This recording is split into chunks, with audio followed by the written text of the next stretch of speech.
Boa noite, tudo bem? Eu sou a capelã Adriana Mancini e venho, através do Bálsamo de Gileade, trazer uma palavra de reflexão, de meditação a respeito dos nossos dias, das nossas circunstâncias para a sua vida. Você já deve ter pensado, já deve ter ouvido, já deve ter se comparado com situações adversas a respeito de um deserto. É muito natural nós compararmos situações difíceis com o deserto, mas você já parou para pensar um pouco por que deserto? Né? O que tem o deserto com as situações talvez adversas ou difíceis que nós vivemos e precisamos nos posicionarmos e decidirmos, não é? Bem, o que vem à sua mente quando você pensa no deserto? Eu, em particularmente, de imediato penso como um lugar de infertilidade, onde nada cresce, nada se desenvolve, nada vai para frente, né? Enfim, um lugar árido, né? Um lugar ressequido. Talvez nós possamos pensar, então, imediatamente a respeito de um lugar de muito calor, um calor escaldante durante o dia e um lugar extremamente frio à noite. Né?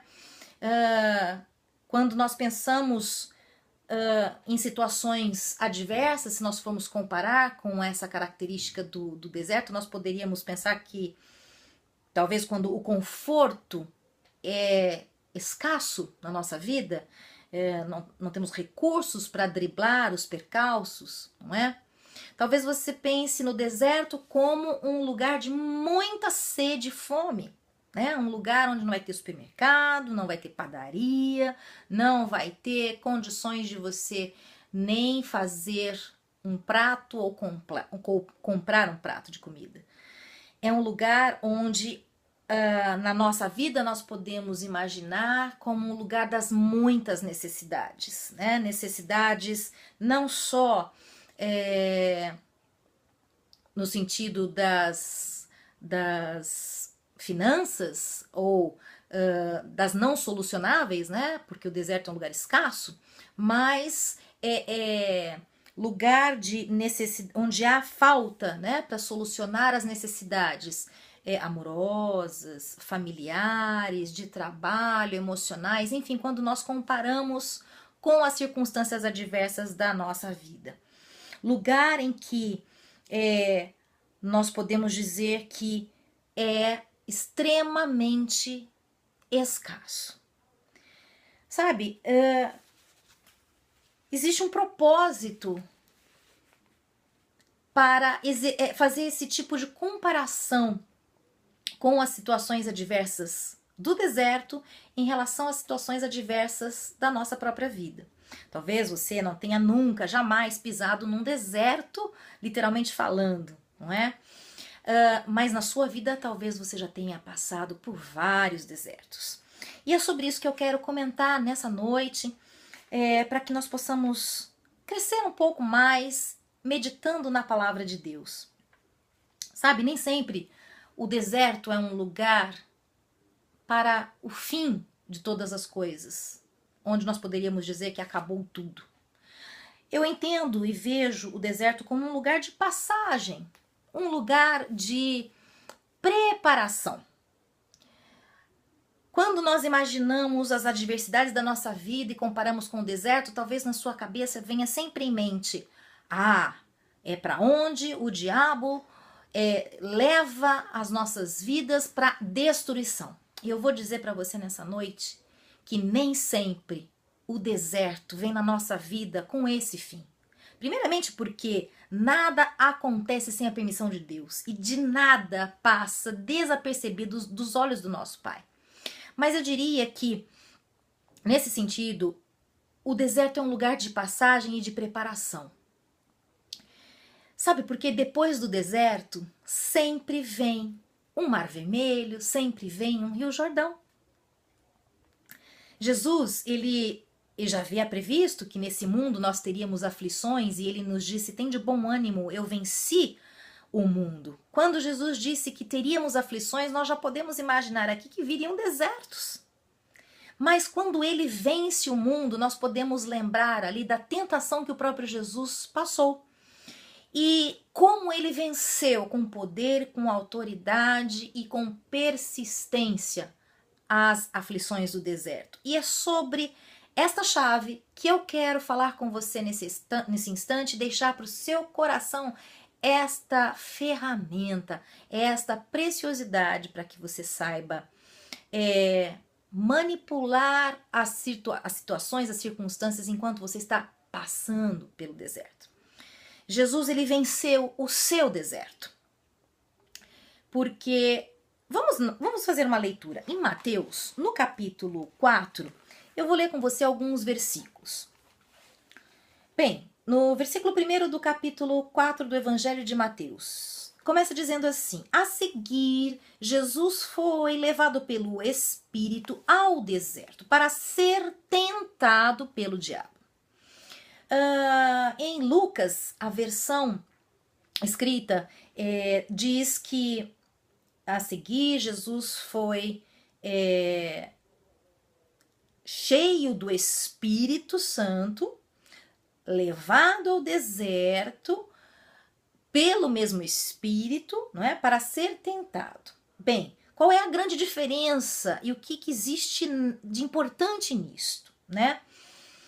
Primeiro que nós estávamos dizendo que deserto é um lugar de provações, um lugar de passagem, e nós podemos dizer aqui que Jesus, ele foi levado logo que saiu do Jordão. Portanto, se Jesus tinha saído do Jordão logo que ele foi batizado ao deserto, foi levado ao deserto, no retorno ele voltaria também pelo Rio Jordão. Bem, Jesus, sendo levado ao deserto, foi tentado pelo diabo.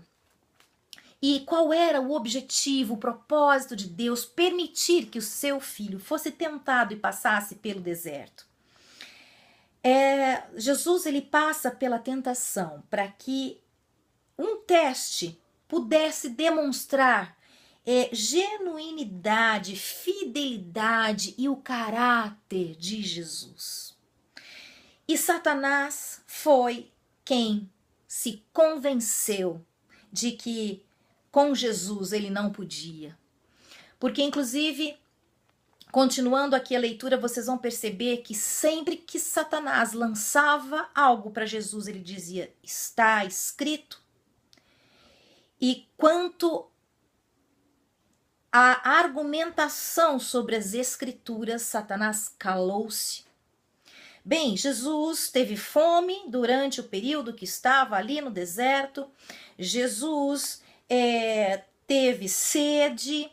Satanás ofereceu-lhe que as pedras fossem transformadas em pães, que bastava uma palavra de Jesus mandando essas pedras se transformarem, e assim aconteceria. Mas Jesus sempre respondia que está escrito algo que iria contra essa postura de Satanás, porque a palavra de Deus era o sustento de Jesus. Quando ele propõe que Jesus se atirasse para que os anjos viessem a recolhê-lo nos ares, Jesus responde que também estava escrito que não se deve tentar a Deus. E novamente Satanás tenta contra ele novamente e diz que ele lhe daria todo o reino que estava sendo observado dali do alto se ele adorasse a Satanás. E novamente Jesus se posiciona, e desta vez não mais dizendo o que está escrito, mas retira-te, Satanás, foi a postura de Jesus neste momento. E então o diabo o deixou com esta postura de mencionar o que está escrito, porque contra a palavra de Deus não há argumento. Veja, se o próprio Jesus passou pelo deserto e nos deixou o legado de que se ele havia vencido o mundo, nós também venceríamos. E nos deixou todos os caminhos para que nós pudéssemos ser vitoriosos. Basta que cada um de nós saibamos nos posicionar nos momentos das nossas dificuldades nestes desertos. Entendendo primeiramente que esse deserto é passageiro. Ele é caminho para um grande mar de bênçãos. Também que o deserto não é castigo, o deserto é para crescimento, o deserto é para abençoar a nossa vida e para que nós possamos sair da prova aprovados. Observe como está a sua vida. Você está passando por um deserto? Creia tão somente que o nosso Deus Todo-Poderoso já tem preparado para você às margens de um rio de bênçãos todas as soluções e todas as respostas, se você sempre e em todo tempo confiar tão somente em Deus e na palavra você guardar o seu coração. Fique com esta palavra, medite nela e amanhã, se o Senhor permitir, eu volto com mais uma palavra do Bálsamo de Gileade. Até amanhã. Tchau.